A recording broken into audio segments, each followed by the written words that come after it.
Shana, there was always a sequence of three. So it was tekiah, trua, tekiah. We'll discuss that in more detail, but that's basically three kolos that you would have at the opening of the gates. And continues Tosos v'teishel taman shel shachar shehaya leviim amrim shira b'shas nesachim. That in the way it used to work is that there would be nine blowings of the trumpet for the taman shel shachar. And how would this work? This would be during the time that the Levium were saying Shira, during the Nesachim. So generally speaking, we're going to see a certain exception in the case of the Shchitas HaPesach. But generally speaking, with that exception, the Shira is always done over the Nesachim, over the time when they would pour the wine on the Mizbeach, or we'll see also by Nisach HaMayim, there would be, we'll talk a little bit about that later. So Tosus describes that really from the Gemara in Sukkah that they would take the Shir Shel Yom, for example, over the Tamid. So we say Hayom Yom Rishon Shebo Levim Amar Beis Hamikdash, whatever that was. They used to say that Shir each day, but they would divide the Shir into three parts, and at each of those, at each of the divisions of the Shir, they would say they would blow tiku hariya v'tiku. They would blow a tekiah, a true, and a tekiah. So that's talking about on a regular day. Every day there was a minimum of 21. 3 when you open the gates, 9 in 3 different parts at the Taman Shel Shachar, and 9 in 3 different parts at the Taman Shel Ben Arbayim. So that's how you get to 21. How do you get to 48? So we're going to say as follows: that whenever there was a olah or shlamim of a chiyuv, so, and for example, when we have we bring the karbanos of Shabbos or Yom Tov or Rosh Chodesh, so bring the karbanos by Musaf, we would have again 3 times tekiah, trua, tekiah. So that's another 9. So if we're talking about Shabbos, Yom Tov, Rosh Chodesh, you would now be at 30. So you have 18 of the Taman Shel Shachar, Taman Shel Ben Arbayim, 3 of opening the gates, and 9 of the carbon of Musaf. So that gets you to 30 on a day that Shabbos, Yom Tov, Rosh Chodesh. Let's say that this Yom Tov came out, and we'll see in a minute that in order to get to 48, we're going to have to say it's talking about Sukkot.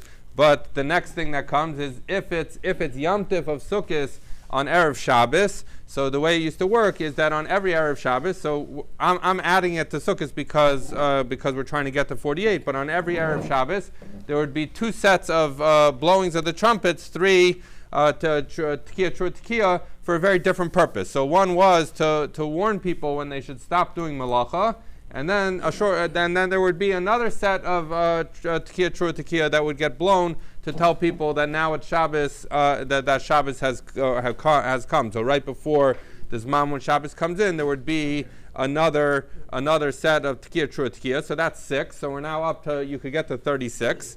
And then there was also by Nisach HaMayim, they would have 3 sets of tekiah, true tekiah.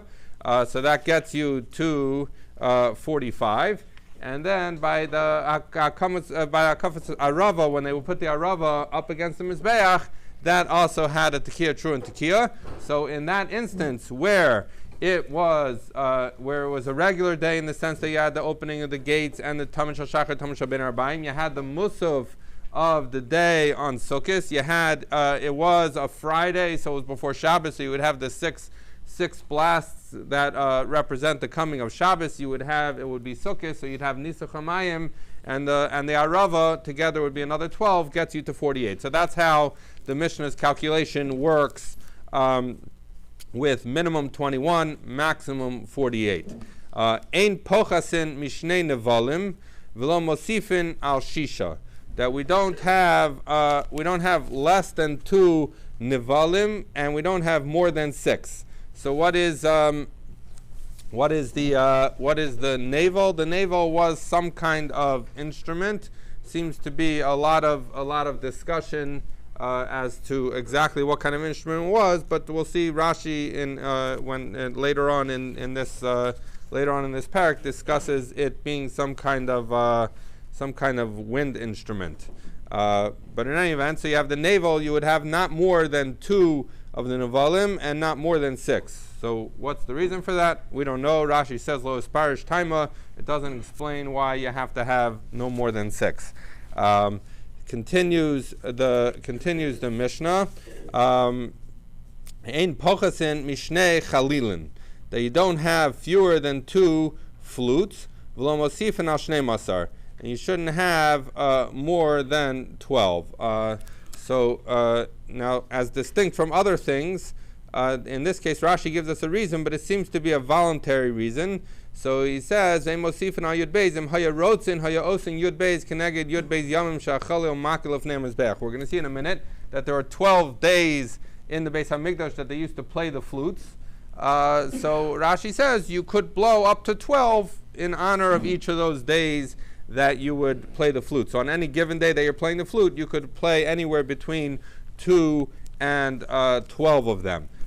So we're going to see that the playing of the flutes corresponded with when there was a chiyuv of Hallel. So that's why we're going to see that there's 12 days with a chiyuv of Hallel. So those were the days that they used to blow the flutes, and in fact, the flutes were the accompaniment to Hallel. The Levium would sing Hallel, and that's the point at which they would blow the flutes. We'll see later exactly who blew the flutes, but this would be the days that they did this. They would do this. That would replace the shir shel yom or the shir of Musaf during the Sachim, and rather they would do it during Hallel. Okay, continues the Mishnah.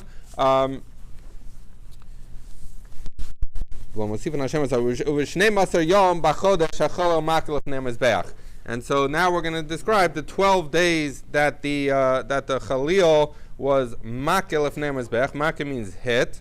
So Rashi explains, he describes how you play the flute. He says, makil shayu nekavim b'chalil, that there were holes in the flute. Umaka be'etzbo al hanekev, and al hanekev, that you would hit your finger on any given hole, lahani mesakol, to make the sound more beautiful. So that's what happens when you blow the flute. There's a basic sound, and as you move your fingers, you hit your fingers, says Rashi, on the holes, and that's how you make it into a beautiful song. So that's why we say makeh, that makeh lifnei mizbeach, that they would do it lifnei mizbeach.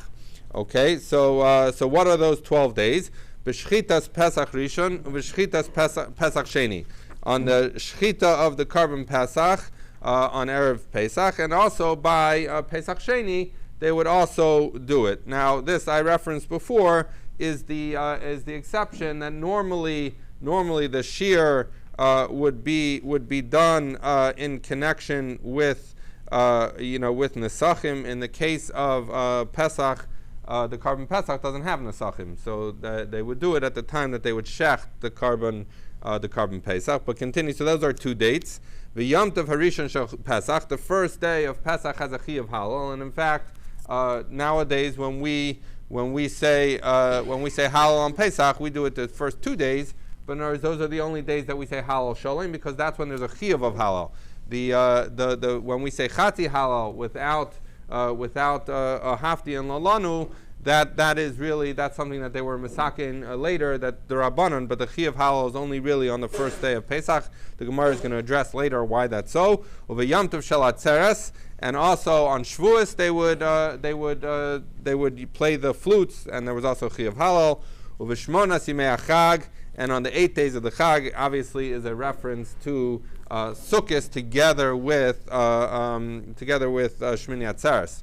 It's okay, so that's 12. So we have 8 of Sukkot, 1 of Shavuos, 1 of Pesach, and 2 of Pesach Rishon and Pesach Sheni. So those are the 12 days of the Chiyuv Hallel. We're going to see the Gemara is going to tell us that an avuv is the same as a chalil, but they wouldn't use a metal or a copper flute. Ella ba'avuv shel kona. They used to use a flute that was made from a reed, mipnei shekolo arev, because that had the nicest sound. The sweetest sound comes from a flute that is made from a kana rather than a flute that's made from some kind of metal. Lo haya machalek ella ba'avuv yechidi mipnei shehu machlek yafa. And the way Rashi understands this is mechalek. Rashi says is to end. In other words, they wouldn't messiah. They would only do it with a single flute because that's the nicest way to end off. So if you look at Rashi, so I find this very interesting. You get a sense of how exactly the avodah worked in the Beis Hamikdash. He wouldn't finish ela ba'avuv yechidi with a single flute. When he would get to the end of a given song, that one of the flutes would go longer than the other. The Shita takes out the word chiluk.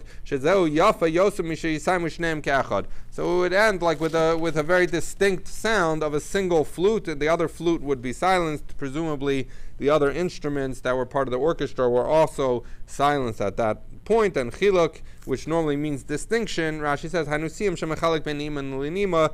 This was the finishing of any given song was the separation between one song and another. And here Rashi just describes a little bit of what I said before. B'shas hakrava, when they would bring the carbon hayashir zeh, that's when this song was sung. V'haya leviim mishorim b'pez hahalal, that the Levium would sing the halal with their mouths. Both on Yud Beis Yamim on those 12 days, v'chalilim mechalalim, and the flutes would play. Uv'shar Yamim on any other days, hayanevalim, v'tziltzol v'kinoras. 1 second, let's just see what the Shita says there. Mahalalim b'nevalim. So he says on any other day they would have the nevalim. We talked about the navel before. The two of them. V'tziltzol is a Rashi describes it on Amud Beis, but it's cymbals. V'kinoros. They would have, I think it was nine harps. Vashir haya also shir mefurish b'Rosh, and the shir that they used to sing every day was the one that they say in Rosh Hashanah that we say during the week. Echa b'Shabbos Hashem ha'aritzim loya v'chol mizmar. You would say the whole that whole mizmar. B'Sheni on Mondays.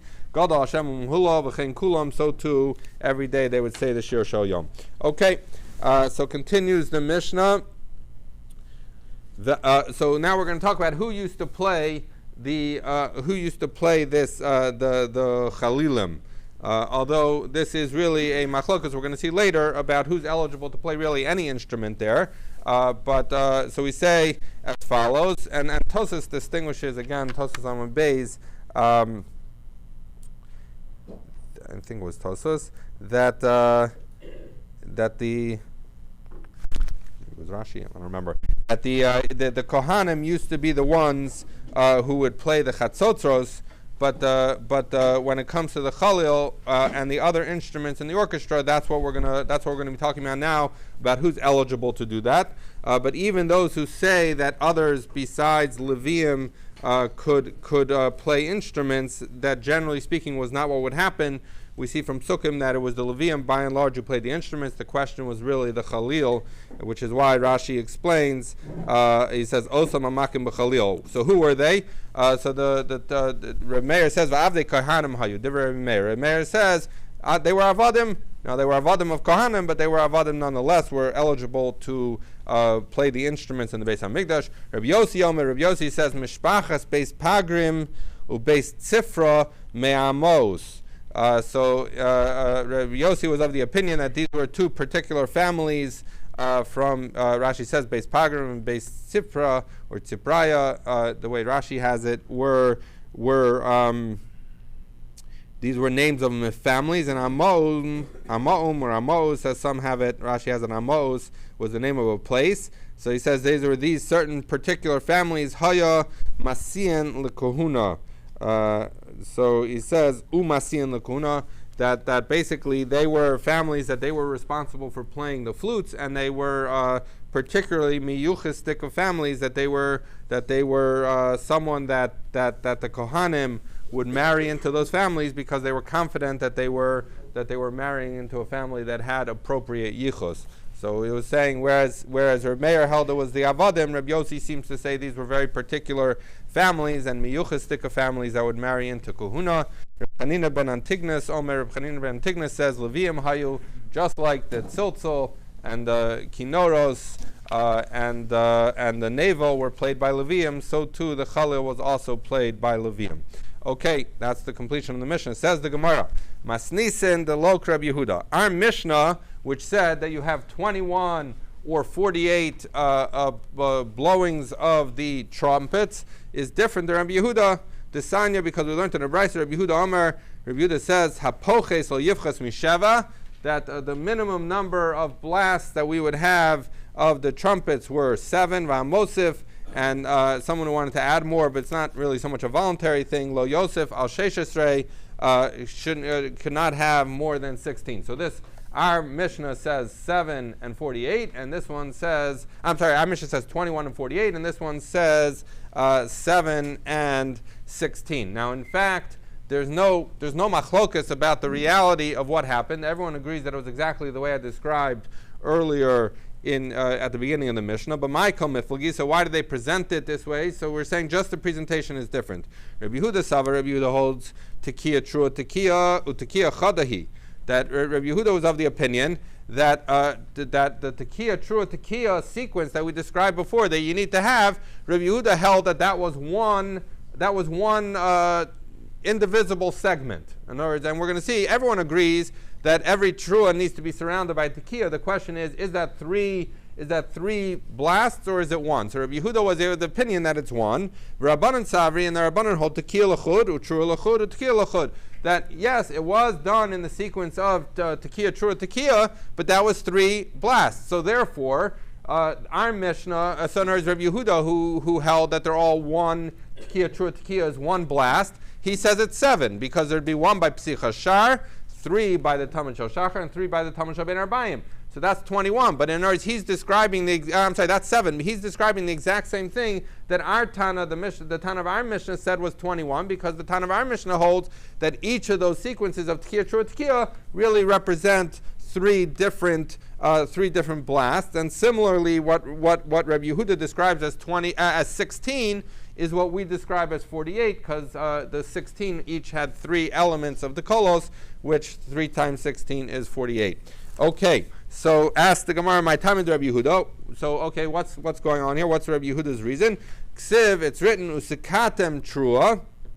So the pasuk in Bamidbar, these are actually 2 psukim in a row. It says usikatem trua v'nasu amachnos achonim kedma. We just had this. So this talks about that when the machana used to travel, so they would blow, it says usakatem trua, they would do a tekiya of the trua.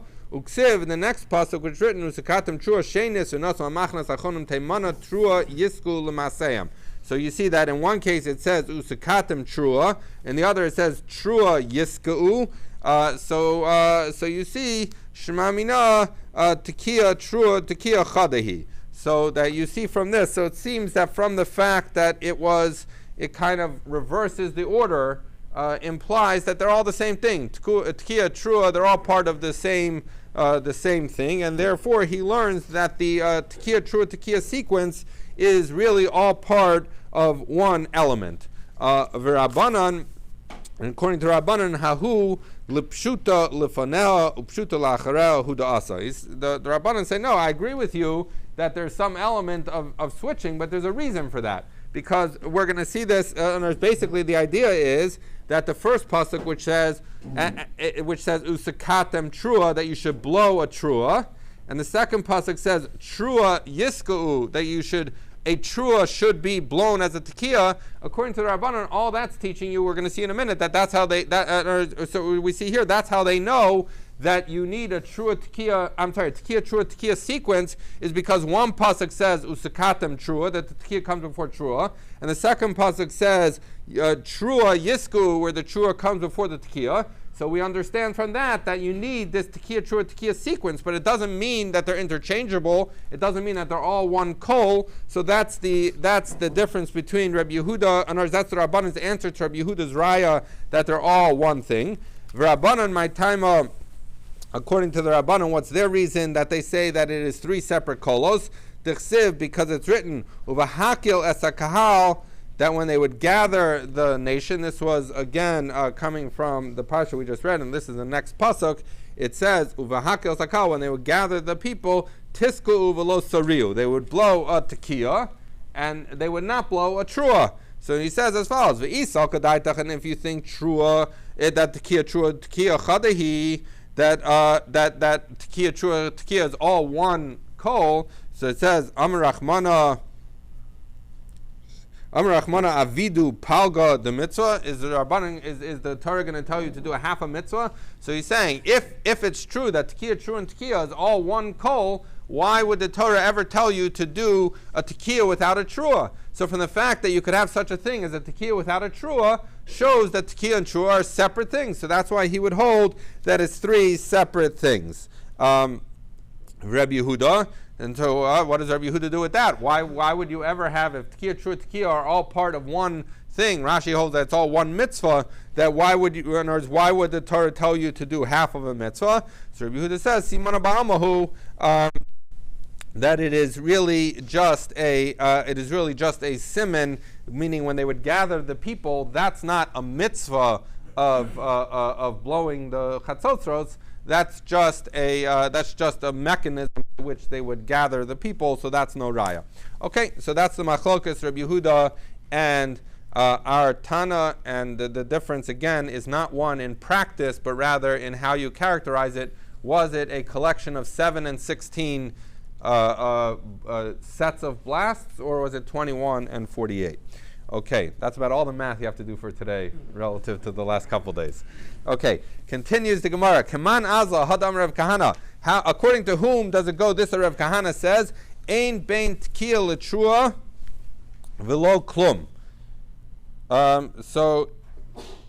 v'tekiah v'lo klum. Okay, so he says that there should be nothing between a tekiah and trua v'lo klum and nothing at all. So the basic idea is that pretty much it's understood to mean a little bit of a machlokas in the Rishonim, and you see this in Tosfos here, and also the Shita describes it that they talk about whether it means you have to do it in one breath, or it just means you shouldn't have any kind of real delay between a tekiah trua and a tekiah.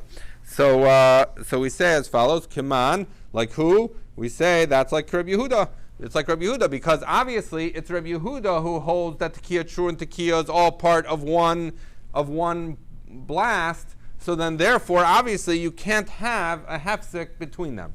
So they were saying, okay, Rav Kahana's halacha that you can't pause between them is really going like Rabbi Yehuda. So the Gemara says pshita, of course. So why did you need to tell me that? It's obvious that Rav Kahana is going according to the view that they're all part of one thing, one mitzvah. Because obviously, if they're separate, you could do a pause between them. So the Gemara says, "Ma'u detema, afilu krabanan asya ulafukim in Rabbi Yochanan." He says, because I might have thought that it even goes according to Rabbanan. I'll explain this in a minute, and to take away from that which Rabbi Yochanan says, the Amar Rabbi Yochanan is of the opinion, Shama Tesha Tekiyos B'Tesha Shos B'Yom Yatza. Now we're going on to, and as we've been talking about Chatzotzos, now we're going to jump to Shofar for a moment, that on Rabbi Yochanan's opinion, we know that basically you need to have a tekiah, true tekiah, by Malchus Zechronos or Shofros, and we know this from the Mishnayos and Rosh Hashanah. Really, that's all you need for the whole day is 9 tekiyahs. The reason we do 100 kolos is because we don't exactly know what's a trua and how do you blow it, and so we blow lots of other kolos. But Minat Torah you need 9 tekiyahs. So Rabbi Yochanan was of the opinion that you could blow a tekiah. An hour later you could blow a trua, an hour later you could blow a tekiah. As long as over the course of the day of Rosh Hashanah you had 9 tekiyahs, then you're good. Kamash Malan. So basically what we're saying here is as follows. So the question was, Rav Kahana said you can't pause between a tekiah, trua, tekiah, and we said it's coming to tell you like Rabbi Yehuda that it's all one kol. So the Gemara says, Pshita, of course that's coming only like Rabbi Yehuda, not like the Rabbanan hold it separate. So we're saying no, because there was 2 options that Rav Kahana could have been coming to tell you. One is that he was coming to tell you that the halacha is like Rabbi Yehuda and tekiah, trua, tekiah is all one kol, and therefore you can't pause between them, in which case you can't even have a short pause. Alternatively, what he might have been coming to tell you is that you don't. In other words, he's coming to say that you can't pause an hour between each one, and rather it would be like Rabbi Yochanan's disputant, who's of the opinion that you cannot pause more than the time it takes to do another tekiah, trua, tekiah. So we have 2 choices. Is it coming to support Rabbi Yehuda that tekiah, trua, tekiah are all one kol, or is it coming to tell you that you can't pause between them, meaning you can't wait an hour between each one like Rabbi Yochanan? So therefore, we're saying that no, it was coming to Rav Kahana's point was not to talk about how long you could put between each tekiah, trua tekiah, like Rabbi Yochanan and his disputant, but rather it's coming to tell you the halacha like Rabbi Yehuda, that you can't pause even a little bit between tekiah, trua, and tekiah. So the Gemara says, Eima hachinami. So it says, wait a second, maybe he is coming to talk to you about Rosh Hashanah and Rabbi Yochanan. How do you know that he's coming to tell you the halacha of Rabbi Yehuda, that you can't even have a little pause? Maybe he's talking about these longer pauses. The Gemara says, Imkain mai velo klum. So he used the language initially when Kahana said his halacha. He said, Ein bein tekiah l'trua velo klum. So velo klum is saying and nothing at all. So that's obviously sounds more consistent with telling us the halacha according to Rabbi Yehuda. Rabbi Yehuda is saying literally in the time you blow a tekiah, trua tekiah, you can't pause at all. That's why it uses a language of a lo klum. So Rav Kahana was coming to tell us something like Rabbi Yehuda. He was not coming to paskin the issue of whether you could pause for an hour between each one. So I referenced Tosfos before, but we can do it if we see it shorter in.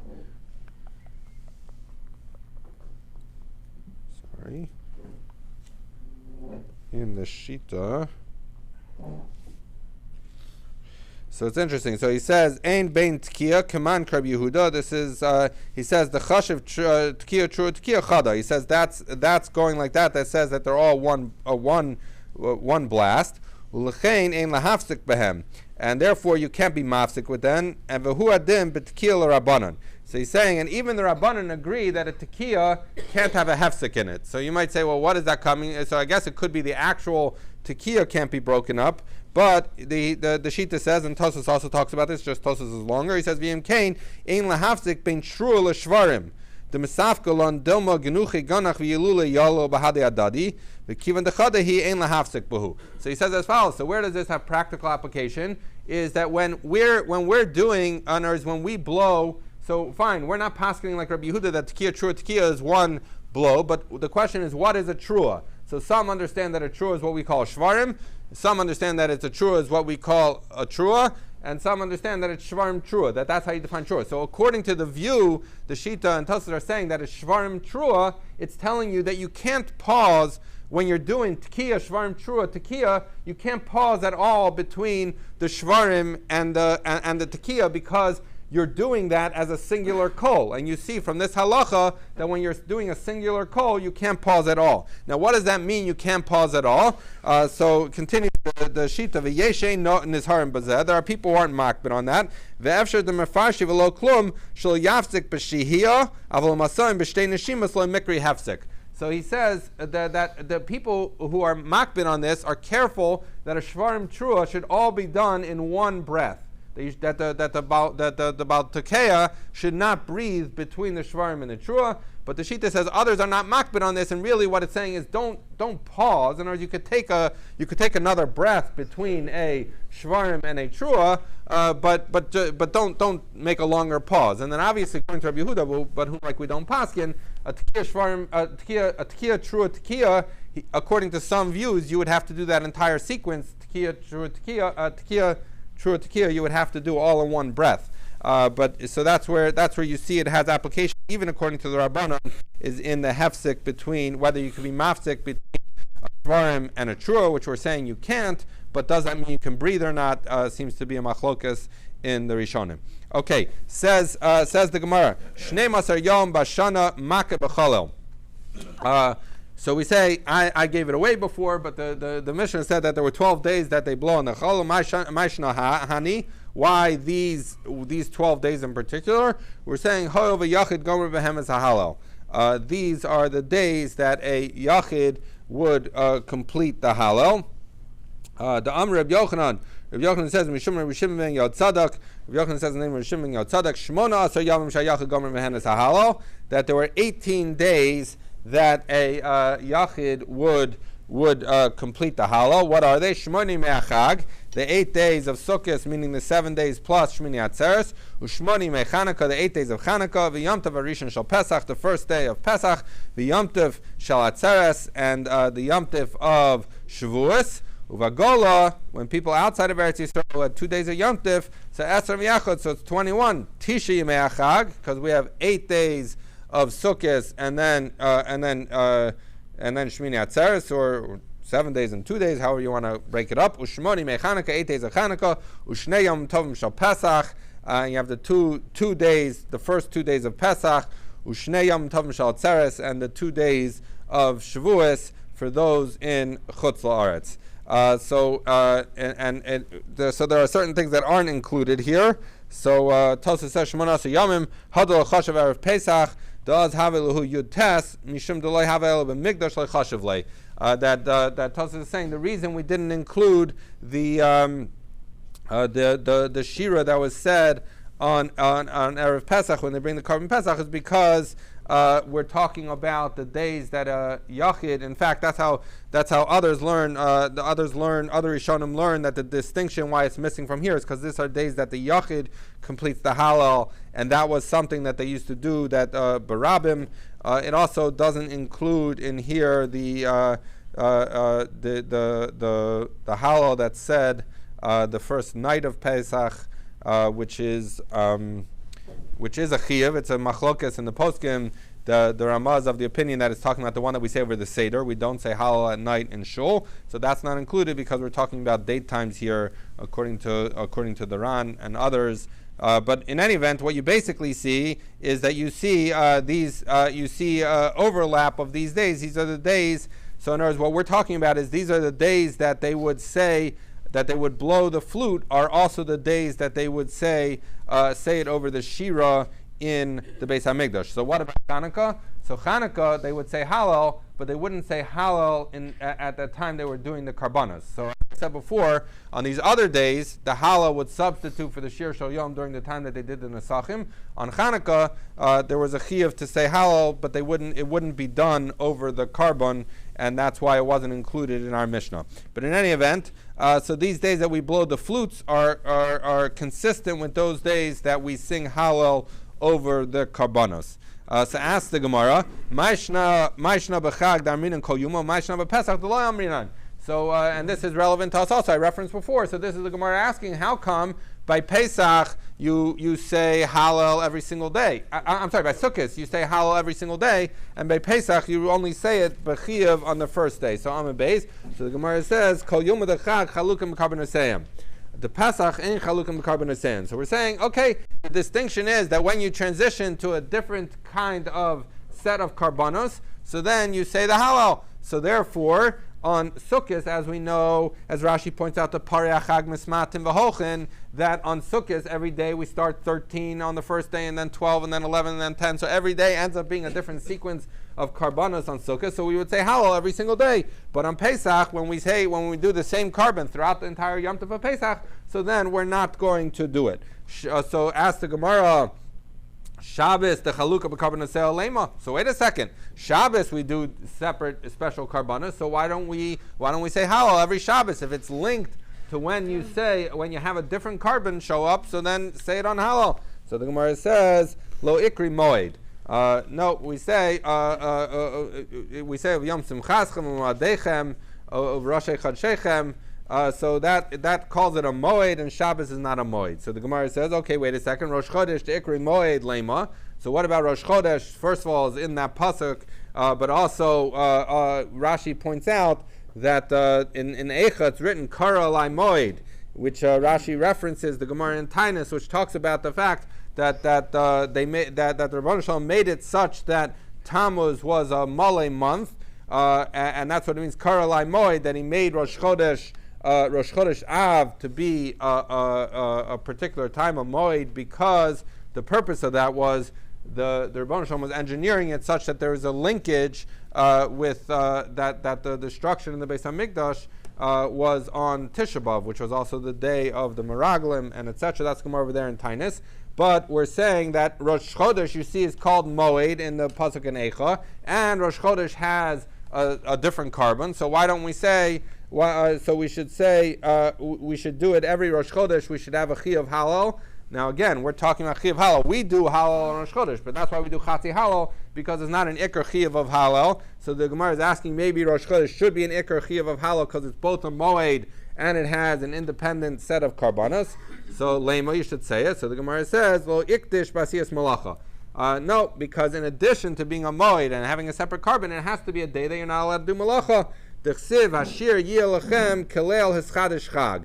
Laila hamekudosh lechag toin shira v'shein mekudosh lechag ein toin shira. So we say the pasuk in Yeshaya says that it's talking about in the Zman of the Geula hashir yeh lechem kalel es chadash chag v'simchas levav kaholech b'cholu lava b'har Hashem el tzur Yisrael. So it's talking about when they're coming up to, or when the Yidden come in the Geula. So you're going to sing kalel es chadash chag. So what do you see? They're going to sing Hallel. And Hallel is what you sing on a Laila that is his Chadish Chag, which means that there's an Isser, that there's a prohibition on doing Malacha. So therefore, while Rosh Chodesh is a Moed and it does have its own carbon, but it's not a day that you don't do Malacha, because you're allowed to do Malacha, and therefore you don't have a Chiyav of Hallel on Rosh Chodesh. Continues the Gemara. Rosh Hashanah Yom Kippurim de'ikri moed ve'ikdash v'asiyas melacha lema. So he says, wait a second. Rosh Hashanah Yom Kippur, they have separate karbanos. It is called a moed, and you're not allowed to do melacha. So we should do halal on Rosh Hashanah Yom Kippur. So the Gemara says, Mishum de Rabavo, like that, the Rabavo said, Rabavo said, Amru Malchei Ashar Sofnei HaKadosh Baruch Hu, that the Malachim said in front of the Rebbeinu Shalom, Rebbeinu Shalom, Pnei Ma'in Yisrael Amrum Shir Lefanecha B'Rosh Hashanah V'Yom HaKippurim. Why aren't you saying Halal, saying Shira on Rosh Hashanah Yom Kippur? So and it's interesting because Tosfos points out, he says that the Rosh Hashanah Yom Kippur,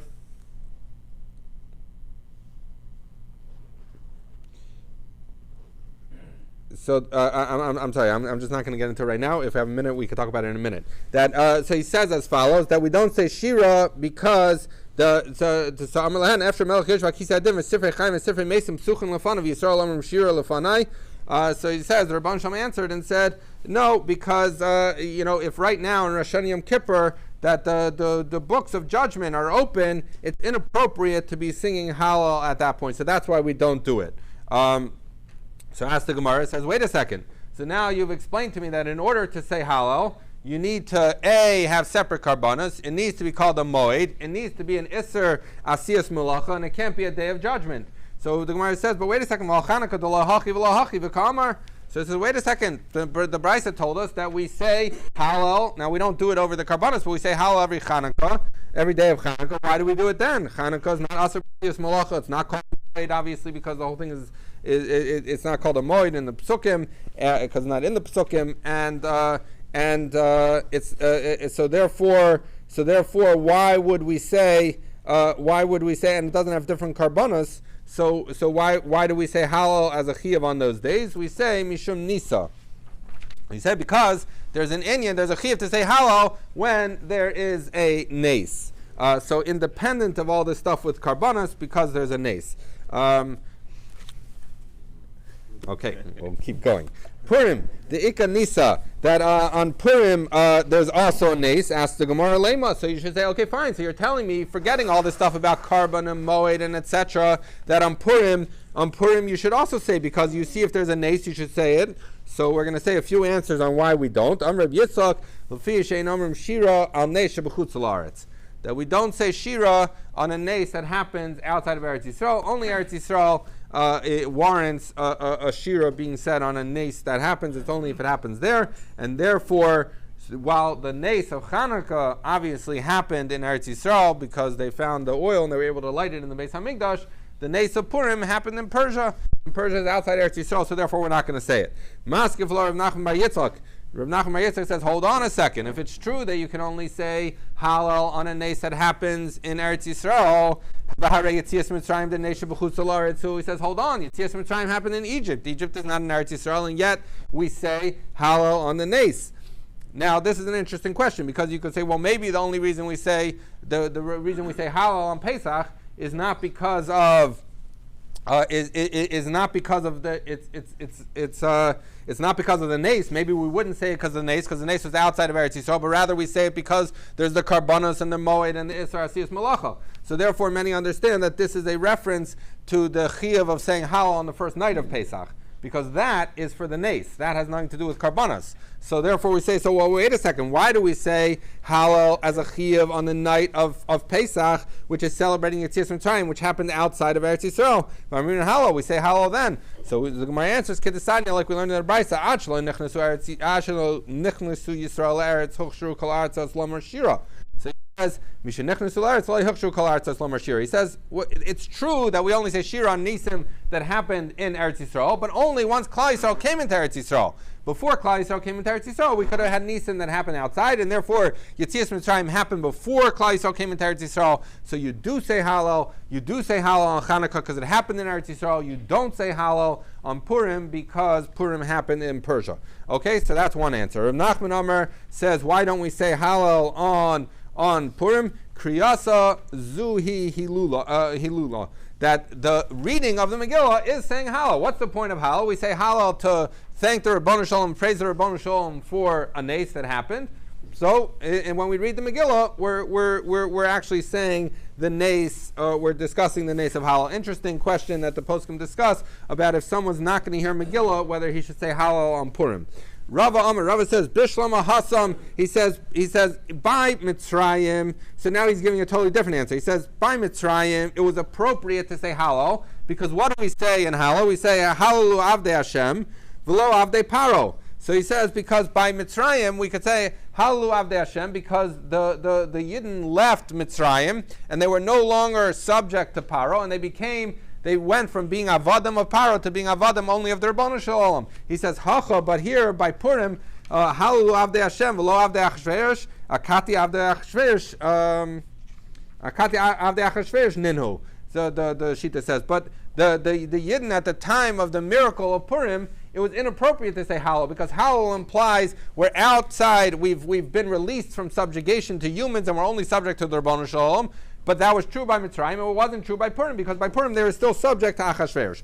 So ask the Gemara, Rav Nachman Amar Kriyasa Zuhi Lula. So wait a second. According to Rav Nachman, who said that reading the Megillah, that is considered halal, hatanya. But what does he do with the fact that we learned in a Brisa, Mishen Nechnasu Laretz Lo Huchshu Kol Artzas Lo Shira? So wait a second. But we had a Brisa that said once you come into Eretz Yisrael, you can no longer say Shira on miracles that happen outside of Eretz Yisrael. So how could you say that really we are saying halal? The halal is the Megillah. But wait a second, you're not supposed to say halal, because the Brisa tells you don't say halal on something that happens outside Eretz Yisrael. So says the Gemara, that since the Klal Yisrael were subsequently sent out of Eretz Yisrael, and that's when the story of Purim happened, during his man that they didn't have the Beis HaMikdash, the Klal Yisrael wasn't in Yerushalayim with the Beis HaMikdash, so then therefore the permission to say Hallel on Nisan that happened outside of Eretz Yisrael, according to this view, was released or relaxed. Okay.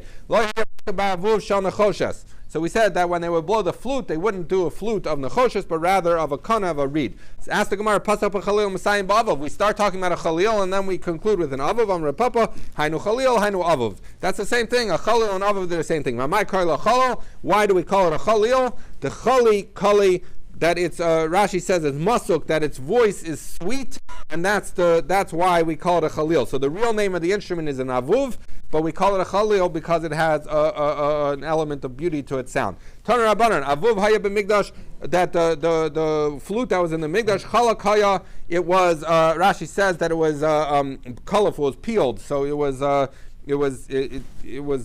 peeled. Hayadak, it was very thin. Hayashalkana, it was made from a reed, not from metal. I'm sorry. Chalak hayadak hayashalkana haya umyimais Moshe haya. It was from the days of Moshe Rabbeinu. And what happened? So they had this really old thing from Moshe Rabbeinu, and it was a beautiful voice. It was kana, etc. Tziva melch v'tzipu zav. Some king commanded that they should cover it with gold, presumably making it nicer. And its voice wasn't so nice anymore. The sound of the flute wasn't nice. So nasu es tzipuyev, they took off the covering of gold. And it went back to being nice. I'm sure the Rav would have a lot to say about this. I'll leave it to him. Tziltzal Hayav and Migdash, that there was, the Rashi describes the symbols in the Migdash, they would bang against each other. Shal Nechoshes Haya, it was made of copper, V'haya Kol Orev, that it had a nice voice. V'nifkam, something happened to it. V'shocho Chacham V'aviu Umnimi Alexandria Samuchayim, they went and got the best craftsmen from Alexandria in Egypt, V'tiknua, and they fixed it. V'haya Kol Orev, and it no longer had a nice voice. Natlu as tikuna v'haya kol ha'arev k'mo shehaya. So they basically took off the fix, and its voice was nice. Maybe you don't always have to fix everything. Presumably, this was talking about something that wasn't a psul in the actual item.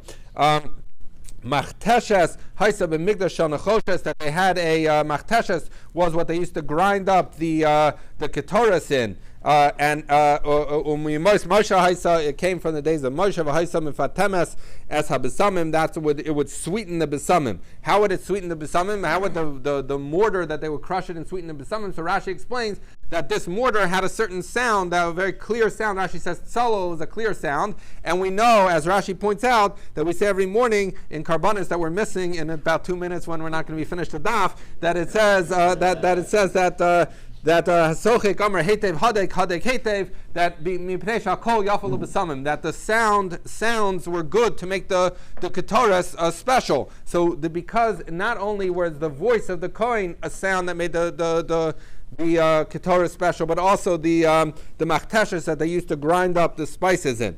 Nispagma, that something happened to it. V'heviu umnimi Alexandria Samuchayim, and again they brought in the craftsmen from Egypt, Tiknu, and they fixed it. It didn't make the sound like it used to, and therefore the Ketoras wasn't as nice. Not Luas Tikuna, they took off this fancy fix from the Egyptian craftsmen, and it went back to giving a nice sound, and therefore nice mixing of the spices. So now we say as follows: Elu shnei kelim nishtairu b'migdash rishon. That so he says that these two kelim, which two kelim we're talking about? The ones that we just talked about, the tziltzol and machteshes of choshes.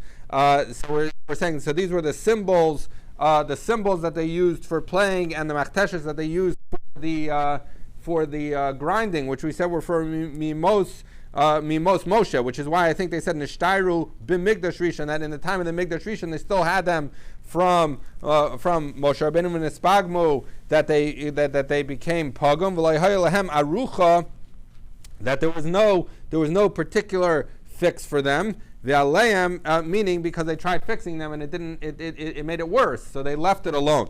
V'aleim Amar David, and on them David HaMelech says, although the Shita argues and says it can't possibly be David HaMelech because they made these kelim for Shlomo HaMelech, and so therefore he says V'aleim Amar Kra, that on them the pasuk says Nechoshes Memurat Maruk. So the idea is that it's quoting two psukim, one in Malachim Aleph and one in Divrei Yamim, which are similar, but they say V'yas HaSiros, V'yas HaYoyim, V'yas HaMizrakos, V'yas Kol HaKelim Ha'ela Asher Asa Chiram L'Melech Shlomo Beis Hashem Nechoshes Memorot, and the other pasuk similar in Divrei Yamim says Nechoshes Maruk. So what is that? Nechoshes Memorot.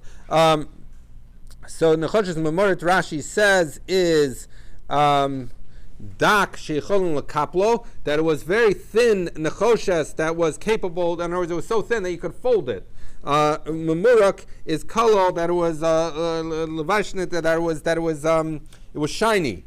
So we say that this was these symbols and this thing that the mortar that they would grind the spices in were of this very thin and very shiny and beautiful nechoshes. V'aleim uomer, and now mind you, those psukim are talking about not these particular two kelim, because it was talking about general kelim by Shlomo HaMelech, but here the pasuk that we quote now, which is a pasuk in Yirmiyah, was talking about these two kelim, and it says uklei nechoshes mutzav Shnayim Chamudos Mizav. 1 second, let's just see the exact pasuk. So it says as follows. I'm sorry, this is the pasuk in Ezra, not in Yirmiyah. It says Uchfare Zav Esrim Ladrechem Elef Uklina Choshes Mutzav Tova Shnayim Chamudos Kizav. So he's saying as follows, that you had copper kalim that were gold-like in their appearance, Tova that were good, Shnayim, two of them, Chamudas Kizav, which were valuable or treasured like gold.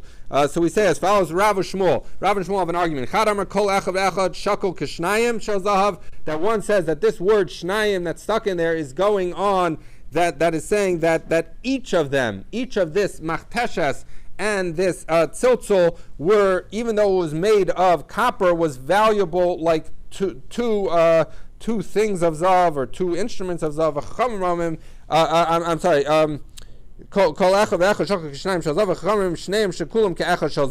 And the other, so Rav and Shmuel says that they were each worth two things of zav, and the Chachamim say that the two kalim together were worth like one of zav. So they're both saying they were very valuable. They're arguing about exactly how to read the pasuk and that focus of the word shnayim. Tani Rabbi Yosef learned like the latter version, then he says shneim shekulim k'echad shel zav, that we see in a brisa that both of them were worth like one of zav. Tanya, Rabbi Nassim says shniyim hayu.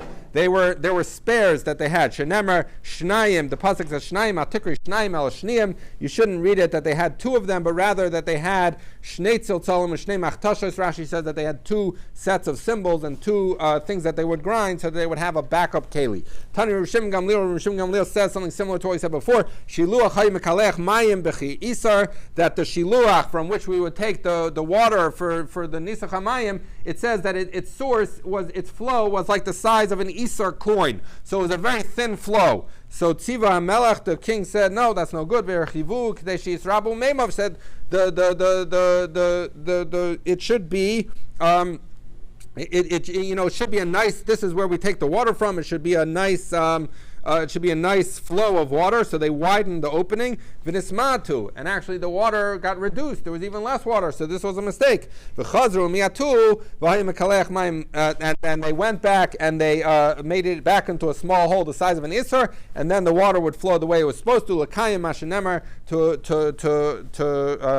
realize that which is written in the pasuk this time in Yirmiyah. Ayis hala chacham b'chachmasav, ayis hala gibor b'gvuraso. That a chacham shouldn't be such a chacham, and he shouldn't take pride, a gibor, in his strength. Rashi says shechachmaso eina ela mekalkelas, that all of his chachma only ruin things. L'fi sheklei migdash harishon al pi agvura nasu, because at the end of the day the Kalim with the base of Mikdash, the Bayis Rishon, were built by the Rebbeinu Shalom, told them how to build it. So don't come up with better ideas. Because it's like written,